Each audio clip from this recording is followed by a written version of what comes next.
లోగఢ్ కిల్లా పైన ఉన్నటువంటి పిరాంగులు చూడవచ్చు ఏ విధంగా ఉందో చూస్తున్నాము. ఇది వచ్చేసి లోగఢ్ కిల్లా పైన ఉంది. ఇక్కడ చూడవచ్చు ఒకే పిల్లర్ పై ఉంది మొత్తం. ఈ బేస్ అంతా ఒకటే పిల్లర్ పైన ఉంది చూస్తున్నాము. మెయిన్ డోర్ నుంచి అయితే ఇప్పుడు బయటకు వస్తుంది చూడవచ్చు. గణేష్ గేట్ దగ్గరికి అయితే రావడం జరిగింది. ఇది వచ్చేసి గణేష్ గేట్.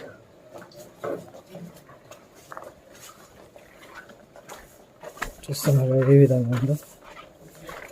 దిగేటప్పుడు అయితే వర్షం అయితే తక్కువ అవుతుంది. దీనికి సంబంధించి ఫుల్ వీడియో కావాలంటే కింద ఉన్న లింక్ని ప్రెస్ చేయండి. మరిన్ని ఇంట్రెస్టింగ్ వీడియోస్ కోసం నా ఛానల్కి వెళ్ళి చూడవచ్చు. ఇంకెందుకు ఆలస్యం, వెళ్ళి చూసేయండి ఎలా ఉండనేది. ఫాగ్ లేకపోతే మాత్రం నెక్స్ట్ లెవెల్లో అయితే కనిపించింది కింద కింది వరకు.